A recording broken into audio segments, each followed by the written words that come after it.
Slogan মিছিল, কিন্তু তাদেরকে উস্কে দেওয়া হয়েছিল যে মিছিল করতে হবে। কোটা আন্দোলন কি থেমে গেছে মনে হয়? না, আন্দোলন থামেনি। তাহলে এখন প্রশ্ন, আন্দোলন যদি চলে তাহলে আমরা সোশ্যাল মিডিয়ায় কেন দেখতে পাচ্ছি না? বড় বড় সংবাদ মাধ্যমে কেন দেখানো হচ্ছে না?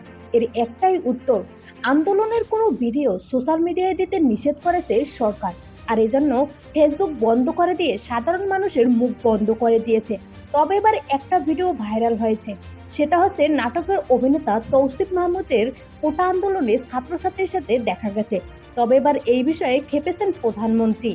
স্লোগান মিছিল, কিন্তু তাদেরকে উস্কে দেওয়া হয়েছিল। তিনি বলেন, এরা নাটক করতে রাস্তায় নামছে, সাধারণ মানুষকে উস্কিয়ে দিয়ে আন্দোলন নামে ধ্বংসযজ্ঞ চালাচ্ছে। সেই 2008-এর বাংলাদেশ আর 2024-এর বাংলাদেশ তো এক না। 2008 থেকে 2024 আমি যে উন্নয়ন করেছি, সেই উন্নয়ন কয়েকদিনেই ধ্বংস করে দিয়েছে। আমি এর সঠিক বিচার চাই, এর বিচার দেশের জনগণই করবে।